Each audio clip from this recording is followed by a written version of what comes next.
பத்திரிக்கையாரனை கண்டு ஓடுறதில்ல. இந்த பக்கம் பத்திரிக்கையாரன் இருந்தால் பின்னாடி வழியில் ஓடுறவர் கிடையாது.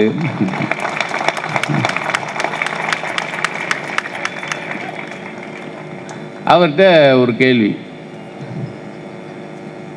நடிகை ஜெயலலிதா பற்றி ஒரு கேள்வி. அப்போ நடிகையாக இருக்கும்போது, சாரி, ஜெயலலிதா அரசியலுக்கு வந்துட்டாங்க. நடிகை ஜெயலலிதா, அரசியல்வாதி ஜெயலலிதா ஒப்பிடுக. இது நீங்கள் யாரை கம்பேர் பண்ணிக்கணும்னு அப்புறமேல சொல்கிறேன். கலைஞர் அப்பொழுதும் நடிகை, இப்பொழுதும் நடிகை, எப்போதும் நடிகை. நான் வேறு யாரையும் சொல்ல, ஜோசப் விஜய் தான் சொல்கிறேன். அப்போவும் நடிகை, இப்போவும் நடிகை, எப்போதும் நடிகை. அதை கலைஞர் அப்பயே சொல்லியிருக்காரு. இப்பயும் என்னாச்சு,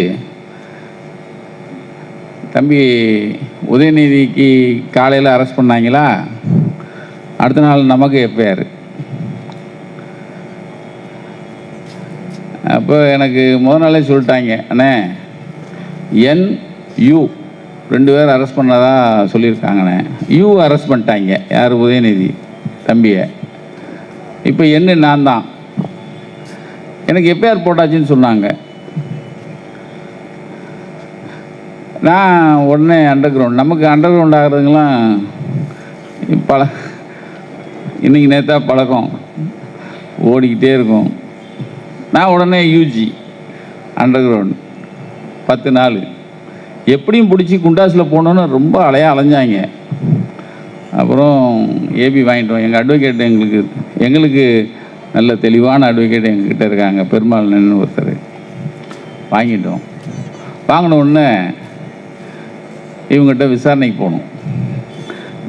விசாரணையில் கேள்வி என்ன தெரியுமா, ஜனநாயகன் படத்தை எப்படி நீங்கள் ஜனநாயகன் படத்துக்கு தான் கரூர் கூடத்தை பயன்படுத்தினான்னு எப்படி சொன்னேன். அது நம்மளால தான் ஜனநாயகன் படம் தோற்று போச்சுன்னு அவங்க நினைக்கிறாங்க. ஏடே மூதேவி, நீ எடுத்த படம் நல்லா இல்லாமல் ஓடலை. நான் ஏதோ பேசுகிறதுனால தான் ஜனநாயகன் படம் ஓடலைன்னு அவங்க நினச்சிட்ருக்காங்க.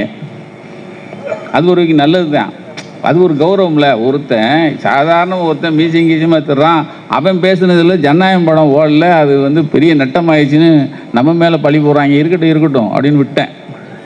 ஆனால் டெய்லி 50 கேள்வி 100 கேள்வி,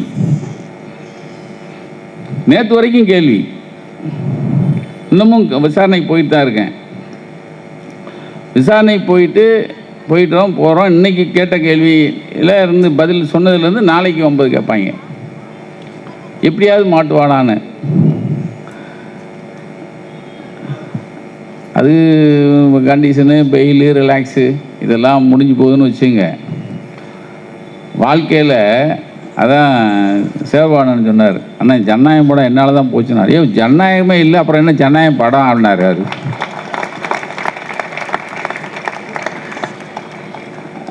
கலைஞர் அப்போ கடைசியாக முடிச்சிடுறேன். ஏன்னா எங்கள் தம்பி அண்ணன் மகேஷ் அண்ணன் பேசணும். கலைஞர் எம்ஜிஆர் பீரியடில் கலைஞர் திருச்செந்தூர் வேலை காணோன்னு சொல்லிட்டு அப்போ நடைபயணம் போனது எல்லோரும் கேள்விப்பட்டிருப்பீங்க. நடைபயணம் போனார். அப்போ எம்ஜிஆர் முதல்வர் நடைபயணம் போயிட்டு வேலை காணணும், வேலை தேடி கண்டுபிடிக்கணுங்கிறதுக்காகவே நடைபயணம் போனார். அப்போ கலைஞர் நடைபயணம் போயிட்டு வந்தாச்சு சட்டமன்றம். இப்போ எப்படி ஜோசப் விஜய்க்கு பாட்டு பாடுதில் ஒரு அம்மா என்ன பாடுச்சு, கொடுத்ததெல்லாம் கொடுத்தான்னு, அது மாதிரி அப்போ எம்ஜிஆருக்கும் பாடினாங்களாம். அப்போ ஒரே சுற்றி சவுண்டு சங்குன்னு கேட்குமா. அப்படி பாடிட்டு இருக்கும்போது எம்ஜிஆருக்காக ஆதரவாக பேசுகிறதா ஒருத்தர் வேலை தேடி நடக்கிறாரு. நடந்து முருகனை அங்கே போய் பார்த்துட்டு வந்திருக்காரு. முருகன் தான் இங்கே இருக்காரு. யாரை? எம்ஜிஆரை காமிச்சு, முருகன் தான் இங்கே இருக்காரு, இங்கேயே பார்த்துருக்கலாமே அப்படின்னாராம். கலைஞர் எந்திரிச்சாராம். அவருடைய ஸ்டைலை பேசுகிறதுக்கு முன்னாடி டொக்குன்னு 2 தட்டுவார். தட்டிட்டு, நான் வேலை தான் காணவன்னு நடந்து போனேன், முருகனையும் திருடிட்டீங்களா அப்படின்னு. சமயோஜிதத்தில் அவரை அடிச்சிக்க ஆளே கிடையாதுங்க. போராளி அப்படிங்கிறதுக்கு 2 விஷயம்.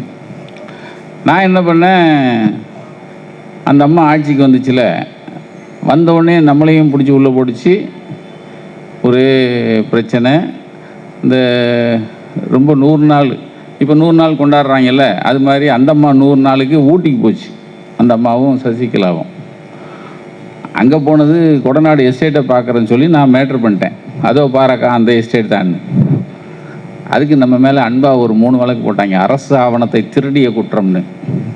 நான் தலைமறைவு போகிறோம். அப்புறம் 20 நாள் ஆச்சு, 30 நாள் ஆச்சு, மறுபடியும் வரோம். Condition fail. அவர் டிஐஜியே இருப்பார். சார் இந்த ஃபோட்டோ எங்கே சார் எடுத்தீங்க? ஒரு படம் போட்டுவிட்டோம். நான் சொன்னேன், ஒன்றும் இல்லைங்க, அவங்க வீட்டில் தாங்க எடுத்தேன். என்ன ஜெயலலிதா அம்மா வீட்டில் தான் எடுத்தது. அவன் நம்பவே மாட்டேங்கிறான். ஐயோ அங்கே தான் ஏன் எடுத்தேன் அப்படின்னேன். இப்போ அதுக்கப்புறமா எனக்கு கடுமையான சோதனை. இதை கண்டித்து என்ன பண்ணோம், இங்கே ஒரு ஹிட்லர்னு ஜெயலலிதாவுக்கு ஹிட்லரை படம் போட்டு ஒரு அட்டைப்படம் பண்ணேன். அதுக்கு ஊர் பூரா புத்தகத்தை எரிச்சாங்க, ஏஜெண்ட் அடித்தாங்க, லைன் பாய் அடித்தாங்க, நம்ம ரிப்போர்ட்டர் அடி. எங்கே பார்த்தாலும் நக்கீரன் பார்த்த இடத்துல எரிச்சிருவாங்க. அப்படி வந்த உடனே கலைஞர் வாங்கலைன்னாரு. என்ன ஹிட்லர்னாரு? என்ன நீங்கள் போட்டது தானே? நான் என்னென்னா, இந்திரா காந்தி மிஷா பீரியடில் இந்திரா காந்தியை அப்போ முரசொலியில் பார்த்தீங்கன்னா ஹிட்லரை போட்டிருப்பார். அவர் தான் அவருடைய ஐடியாவில் செல்லம்னு ஒரு ஆர்டிஸ்ட் வரைஞ்சிருப்பாங்க. அதையும் அந்த கார்ட்டூனில் செல்லம் ஆர்டிஸ்ட்டை போய் கேட்குறேன், இது எப்படி போட்டிங்க அப்படின்னு. கலைஞர் தான் ஐடியா கொடுத்தாரு, இந்திராவை ஹிட்லர் ஆக்குங்கன்னாரு. அவர் தான். நான் கொண்டு போய் கொடுத்தேன். அப்பையும் அவர் கரெக்ஷன் சொல்கிறார். கையில் அந்த ஹிட்லர் நம்ம போட்டிருக்கிற கையில் ஒரு பேண்ட் இருக்கும், அந்த ஸ்வஸ்திக் பேண்டு. அந்த பேண்டை போட்டு கொண்டு வாங்கன்னு என்கிட்ட மறுபடியும் சொல்லி கரெக்ஷன் கொடுத்தாரு. அவர் 6 படம் இருக்கும். அதை வச்சு தான் நான் இந்த அம்மாவை ஹிட்லர் போட்டேன். அது கொண்டே பிடிச்சி நம்மளை. நான் என்ன பண்ணேன், கோவத்தில் அவங்க பண்ண அட்டூழியத்தெல்லாம் எடுத்து அட்டைப்படம் அக்யூஸ்ட் 1 யார், ஜெயலலிதாவை. கம்பிக்கு பின்னாடி கம்பி, சிறைக்கு பின்னாடி ஜெயலலிதா அப்படி கம்பியை பிடிச்சி நிற்கிற மாதிரி நான் நல்ல ஓவியம்லாம் பாடுவேன். Accused number 1. அடுத்த இஷ்யூ அக்யூஸ்ட் நம்பர் 2 நம்ம சசிகலா. நம்பர் 3 அக்யூஸ்ட் நம்பர் 3 யார், செங்கோட்டையன். Accused number 4 Kannappan. இப்படி போட்டேன் 4. போட்ட உடனே நமக்கு குத்துசியார் ஆஃபீஸ் ஃபோன் பண்ணாங்க, தலைவர் வர சொன்னார் அப்படின்னு. நேராக போயிருந்தேன். என்ன மேலே போகிறேன், மேடை 4 புத்தகம் வச்சுருக்காரு டேபிளில். 1 2 3 4. என்ன இதுன்னாரு. இல்லைண்ணே அவங்க விடக்கூடாதுண்ணே, ரொம்ப ரொம்ப தொந்தரவு பண்ணிட்டாங்கண்ணே, ஏஜென்ட்லாம் அடித்து லைன் பாயெல்லாம் அடித்து ரொம்ப சிக்கல்ண்ணே, அதுக்காக தானே இப்படி பண்ணேன்னாரு. போதும் நிறுத்துங்க. ஒரு போராளிக்கு எந்த இடத்துல நம்ம பதுங்கி போகணுங்கிறது அவருக்கு சொல்லி தான் நானே பதுங்கினேன். அன்னையிலேருந்து இந்த அக்யூஸ் நம்பர் 1 2 3 4ஓட நிறுத்திட்டேன். நான் இல்லைன்னா 20 வரைக்கும் கொண்டு இருப்பேன். நிறுத்துங்க. இப்போ நக்கீரன் அடிக்கக்கூடாதுன்னு எங்கே பார்த்தாலும் போடு. அவர்கிட்ட தான் போனேன். ஏன்னா எங்கேயும் அடிக்கலை. மாறன் அப்போ இருந்தாங்க, கூப்பிட்டு என்னென்னு பாருங்கன்ட்டார். முரசொல்ல தான் அடித்தேன். இல்லைன்னா அன்றைக்கி பத்திரிக்கை அன்னைக்கே எங்கேயோ போயிருக்கோம், நானும் எங்கேயோ ஊரோடு போயிருந்துருப்பேன். அன்னைக்கு அவர் இடம் கொடுக்கலன்னா நக்கீரன் தொடர்ந்து வந்திருக்காது. ஆக போராளியாக இருப்பது மட்டும் இல்லை, அவர் போட்ட பாதையில் நம்ம போராடிட்டு இருக்கிறதுக்கு நமக்கு நியாயமாக இருந்ததுன்னா அவங்களுக்கு உறுதுணையாக இருக்கிறதும் கலைஞரை தவிர வேறு யாருமே இல்லை. இன்றைக்கி உங்கள் முன்னாடி ஒரு பத்திரிகையாளனா சொல்கிற அளவுக்கு வளர்ந்ததுக்கு காரணமே பின்னாடி இருந்தது கலைஞர் அன்றி வேறு யாரும் இல்லை. கலைஞர் தான்.